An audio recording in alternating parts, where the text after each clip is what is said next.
Thanks so much. It is a really pleasure to be here, not only here in St. Paul, but certainly here in this gorgeous building. In fact, this is the second time that I've had an occasion to be here for Metronet, which has made, I think, good use of a lot of the wonderful facilities, both new and old, around the Twin City area. But on behalf of the Board of Trustees of Metronet, I'd like to welcome you here for the second annual Martin Luther King Day workshop, holiday workshop. I think it's says something. Actually, I'm fairly partisan in my endorsement of Metronet, and I think its ability to discern what is important in our communities and how important it is that our library community also participate in these special honorings, workshops, and educational opportunities for our community. So with no further ado, I bid you all a wonderful day, and on behalf of Metronet, welcome and have a great time. Actually, you are Metronet as well, and you realize it probably a little more than I. Thank you.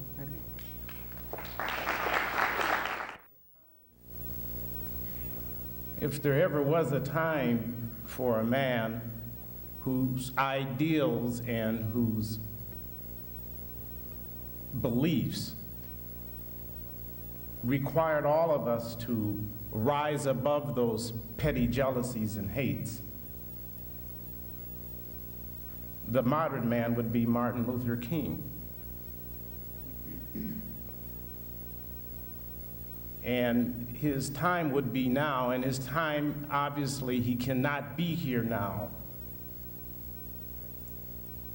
His legacies, his ideas, his beliefs, the things he stood for, the people he inspired, all of that now needs to be transported. A bridge needs to be made so that we don't lose these ideals. I would say that of all of the groups, the church is being a very important group that makes this connection between the days of Martin Luther King and now. Perhaps the second most important group of individuals in this society to make that connection. They're in this room. It's the youth who are here today, and it is the work and in the efforts and in the professionalism that librarians and information specialists bring to this society. So if there was ever a time that we needed a Martin Luther King and he cannot be here, then this is the time for those who can do it, the librarians, the information people, to stand up and to make a new commitment to make sure that these ideals do not expire and die. And that's why we're open on Martin Luther King Day, I would imagine, as librarians. People say, why don't you close like every other governmental institution? And we're open. We're there because that's one place where the ideas can be seen, where the projects, the programs, the activities are being planned, the exhibits are being made. People can walk in and see at a time when they're not going to work, when families can be together. There ought to be an institution that is not, the admission isn't whether or not you're of a particular fraternal group or religious group, where the admission is free. And that institution is libraries. So it's important that you're at this workshop today, and I cannot stress how important it will be for you to come, stay as long as you can. If you have to leave, fine, we understand that. There have concurrent workshops, but do spend some time here do keep your eyes and your ears open, and young people, do talk to us, because this is one opportunity where those in this society that are most critical to the translation of these most important concepts that need to be made, it's very important that we keep this dream alive through our activities and our professionalism. That was the dream of Martin Luther King, and it was also the dream of our main speaker, is his dream, William Wilson. Bill Wilson was in college for 3 years in Knoxville, Tennessee, at the time when Dr. Martin Luther King was making his first most important victories and triumphs in the Deep South. He was in Knoxville, Tennessee, and the word was spread throughout the South that a new day had come. Bill Wilson heard those as a young student and kept those concepts with him. He's bridging the teachings with the activity. He came to Minnesota in 1962 and heard those teachings, was one of the founders of the Inner City Youth League in St. Paul, which is an organization that tries to provide programs and guidance for youth. He continued those teachings when he joined the University of Minnesota, the CURA, Center for Urban and Regional Affairs office, as a coordinator of programs. And after returning to Minnesota in '73, after picking up a bachelor's and a master's degree of the University of Massachusetts at Amherst, Bill continued his work and was ultimately appointed by then Governor Anderson as the commissioner of the Minnesota Department of Human Rights, where he brought a sense of professionalism to dealing with complaints of discrimination, unequal treatment. And in '79, Bill continued it when he left the commissioner's office and became the first African-American man to run for and win a seat on the St. Paul City Council. And his colleagues, at the end of a very illustrious career in public service, this past December, the last 4 of which Bill was the president of the St. Paul City Council, he continued those efforts to keep the dream alive by establishing sister city relationships with Lalekhamp in South Africa, of promoting the civil and human rights of men and women, sponsoring legislation to recognize the dignity of all people. Bill has kept those dreams alive of Martin Luther King.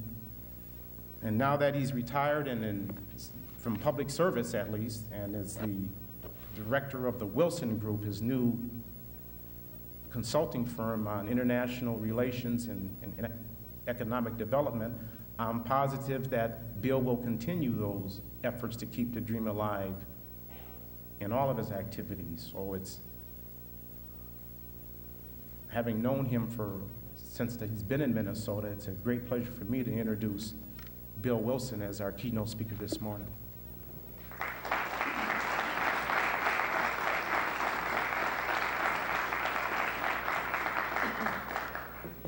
Thank you very much, Marvin, for that fine introduction. Oftentimes it's good to come to programs like this to kind of realize and hear your track record of sorts recited, because oftentimes in our doing of things we do forget some of the involvements that we had over the years. And Marvin always does such an excellent job of an introduction, so thank you much again, Marvin, for the fine introduction. I'd like to also thank MetroNet, Mary Birmingham, for the outstanding work that MetroNet is doing in linking people and libraries and media together here in the Twin Cities. And it was last year, as Mr. Anderson pointed out, was the first celebration of Martin Luther King holiday as part of the MetroNet initiative. and this being the second, and it will be the third and the fourth, it becomes an institution of pulling people together around this very important day and event and expression of human courage and conviction by an outstanding servant and man, Martin Luther King. Part of the key to keeping Dr. King's dream alive is certainly through people, and people connected to institutions, then through institutions. So we must institutionalize this celebration, and MetroNet plays a very important role in the helping to institutionalize that celebration and the recognition of Dr. King's service. And I also want to thank the History Center and Nina Archibald for hosting this event here today. As Nina said earlier, this is an institution in this community for all people. And she's happy when she comes to work in the morning to see the doors open and people here and things going on. And at no charge, too. It's an open institution for all people because it truly reflects the history of people in Minnesota, and it's through our story, his story and her story, that our lives and our tributes go on. And so it's important that we have this important workshop here today that connects us to our past and we as the present into our future. And I just want to challenge MetroNet to keep up this fine work. This tradition has begun, just keep it up. Marvin, in his introduction, talked about a time for Martin Luther King, and his time is always. His time is not the past, it's the present as well as the future. Marvin talked also about the inspiration of Martin Luther King, the impact that he's had on people. And I just want to share with you, particularly to the young people, the inspiration that I drew from Martin Luther King and why it in fact redirected a major part of my adult life to a life of service. When I was in undergraduate school, I was studying in the area of science. I was working toward a degree in biology and the natural sciences, and I did research at the Oak Ridge Institute as an undergraduate student, looking at issues of the impacts of X-ray radiation on body tissue, and did I think some good work then. And that was my inspiration, and that was the direction, because I was one of the children, if you will, that came out of the age of science and Sputnik, and we were inspired by that. But during my undergraduate study there, I also became aware of something else that was going on in this country. It was called civil rights. And I can remember before going to college, and I've told this story and I'll abbreviate it as much as possible, because we have many other things to talk about, is I can remember young people when I was in high school. As a matter of fact, on one particular day, I was in the lunchroom getting my lunch, going through the lunch line. I can even remember what I put on my tray that day, the food I got, because of what happened that day. It became crystallized in my mind that day. Without going into that detail, let me tell you there was a radio playing in the back of the kitchen, and it was on rather loud, and workers in the dining hall and the kitchen were listening to the news, and this news came across the wires, and it said, this man, Martin Luther King, has been attacked, and he was stabbed in Harlem by a deranged woman who she was deranged, she had some issue, and she stabbed him in the chest. She took a letter opener off of the table where he was autographing his book, and she took this letter opener and stabbed him in the chest. And they said Martin Luther King is now in the hospital. We didn't know a lot about Martin Luther King then. But in this story, they treated it as though he was a man dying. It was an epithet. He was dying. And they told us then a lot about what Martin Luther King had done. the work he had done in the areas of civil rights, the challenges that he had undertaken, the issues of trying to make the society fair and equal and open for all people. And so at a time when they thought Martin Luther King was dying, his work actually came alive. And it turns out that Martin Luther King didn't die then, and he's told a story later as to what happened as he lay on the operating table with this letter open plunged in his chest. The doctor who was attending to him told him, said, "Dr. King, had you even moved, had you even sneezed, because this letter opener was 1/4 of an inch from your aorta, had you even moved or sneezed, you would have died." Well, from that story that was told, an indelible impression was made upon my mind by this great man. And I committed myself to being part of what he was. And that changed my course of my life as I left college and continued my work, my adult work. We can all be inspired by somebody. And if there's anything that I can say today that could serve to inspire, particularly some of the young people here today, let this be that moment. Take from this something that can inspire you to work to improve life, better life's chances of somebody. The fact that you're here says you believe in that concept.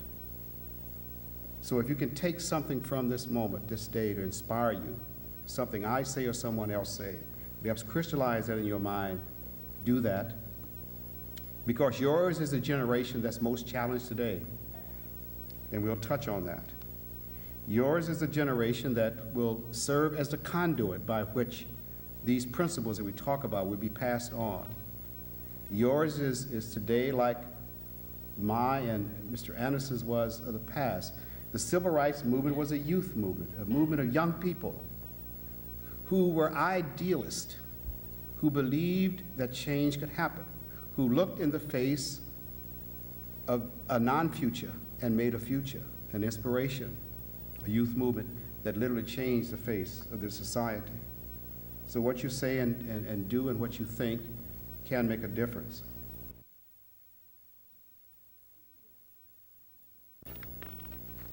Unity. We be one, though you be white, and they be brown, and I be black, and some be red or yellow. If I can't eat, you cannot swallow, no matter how full your plate. If they suffer hunger, my stomach will rumble, and you will lose your taste. For if they starve, we all waste away, 'cause we be one. If they be cold, I shiver, and you feel the chill in the air, 'cause skin colors and such mean so little when you're down on your luck and you need someone to care. You hand them your blanket, and I will feel warm, and you will be thankful, 'cause we be all one. If you got plenty, you'd better share, 'cause if I ain't got and they ain't got, soon you'll be without. Remember, an empty hand makes a real tight grip, and we're gonna hold on to what you got slips to the ground. We'll have something together or nothing at all, 'cause we be one. If I get hit, they bleed, and a scar is left on your face. The pain that one of us feels hurts all, no matter what your race. If you trip, we will all fall. So we have to help one another. No more I and me. Start thinking us and we. Start seeing sisters and brothers. We can get along. We must stand strong in this belief, 'cause we be one. We be all one. You have a full day ahead of you today, and I encourage you to take full advantage of the information and the presentations before you. And please remember, take nothing for granted. And you just have to take some things for me, even though I know these are the major events of that program. The League of Minnesota Human Rights Commissions has a statewide educational campaign underway on combating hate and bigotry, and it has several dimensions. One is that we're trying to start new human rights commissions throughout the state. 45 cities already have them, and we're urging other cities to adopt human rights commissions and help enforce the human rights laws and do educational campaigns in their communities.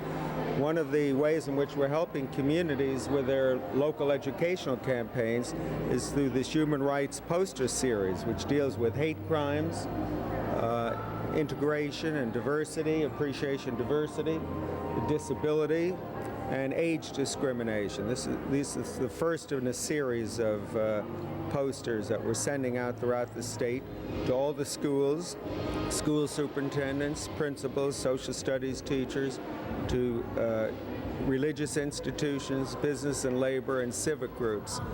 And we're asking them not just to put the posters up, but to do programming with them, to do programming on hate crimes. How does one prevent a hate crime? How does one render aid to the victim of a hate crime? And to do programming on the other issues as well. And the third project, which we'll be undertaking in about a month or so, is setting up a statewide network to prevent hate crimes and to aid the victims of hate crimes. And we want 1 or 2 people from every community to relate to this network.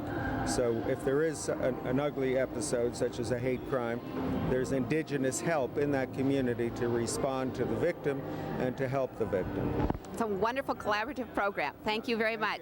This is a personal thing for me. I went to Morehouse College in Atlanta, Georgia, which was the school of Dr. King. And I had the privilege of attending a class where Dr. King was the instructor, a religion class, when I was a sophomore. So I've been struck by his message, and I've dedicated my life, whatever I do, to try to follow through on what he believed was important. So even if my institution may not be in the forefront, as you say, on an individual basis, I'm very much involved with the Martin Luther King Day celebration, not just on the day, but throughout the whole course of the year. It's very important to me. That's true. Daniel, Compass has always been in the forefront of exploring cultural diversity through writings of children and through some of the work you've done in the schools and the artists and writers who've been involved. What are some of your current projects, and what do you see in the future?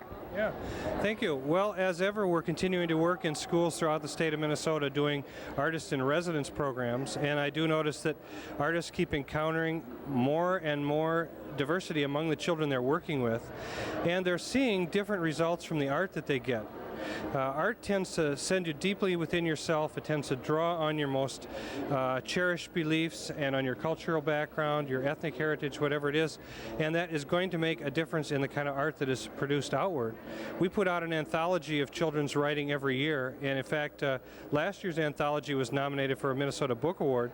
The current anthology that just came out a month or 2 ago represents some really good work. It has appeared in a variety of, we've been on a variety of media sources talking about that. And I noticed that we did a lot of work in some east side of St. Paul schools this past year. And there were really a lot of Southeast Asian kids from Cambodia, Laos, and Vietnam involved. And it was interesting to see some of them exploring what it feels like to be caught between 2 cultures. Some of them exploring back to what life in their homeland must have been like. These kids are too young to remember much of that. And others are wrestling with the tension between the traditions of the elders that are attempting to be maintained here in Minnesota and the new traditions or the new kind of cultural mix that the kids would like to see. We also run into some really effective young writers at our annual summer writing workshop. And because that's a week-long residential program, the kids are willing to share more of themselves than you would normally see in a school setting. You sit around an evening reading at the summer writing workshop and you see kids laughing and crying, telling things that they have never told anybody before in their life, and getting support from the entire group. And it's last year I can remember a young Hmong woman writing about the issue of arranged marriage, and her friends being in tears because facing the fact that in a year or two they were going to be in that very situation. But I thought they were able to find some sort of healing and support by bringing the issue up, going through the pain and the crying, and then finding a common ground that they could stand on together. Jan, you're very involved in the Minnesota Library Association's Social Responsibilities Roundtable.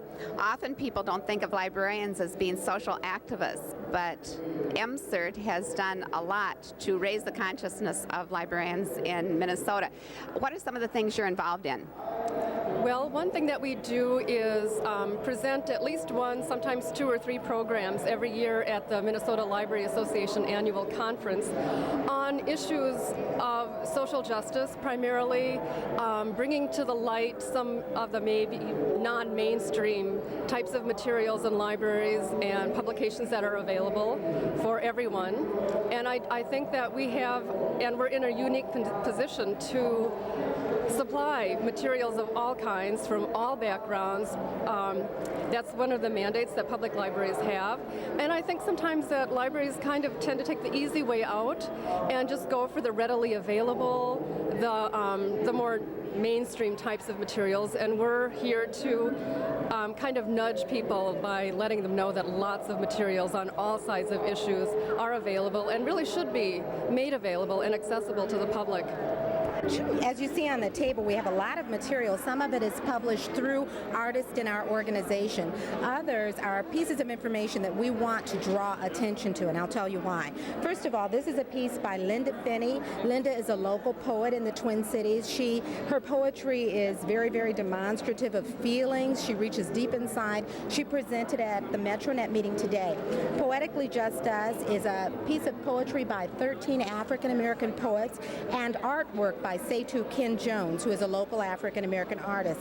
And it speaks of the experience in African-American verbiage, if you will. It talks about the values and the character of the African-American experience and tries to put young people in particular back in touch with the history, the rich cultural history that is theirs.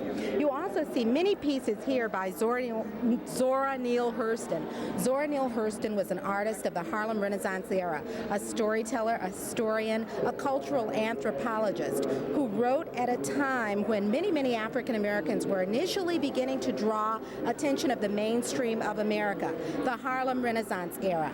Zora Neale Hurston has been an ignored artist for a long, long time, but recently she was discovered by Alice Walker, who called her one of the most important authors of her time, of her experience. As a result, she's now at our attention, and she's being read in colleges, now at the high school level, and we find her to be quite applicable to education overall. She helps children to put themselves in touch with celebrating their own diversity while also understanding the community that is us all. So we have a large display of Zora's work. ArtsUs puts on programming for schools, for communities, for educators. We provide workshops, storytelling workshops, and many, many other artistic experiences. Thank you, Ms. Carter. Thanks a lot. Well, MetroNet, this is the second year we've done this, as you know, Gretchen, and our idea is to make library people aware of the role that librarians and libraries can play, and then to acquaint them with the resources of the community to help us all understand and celebrate Martin Luther King's birthday.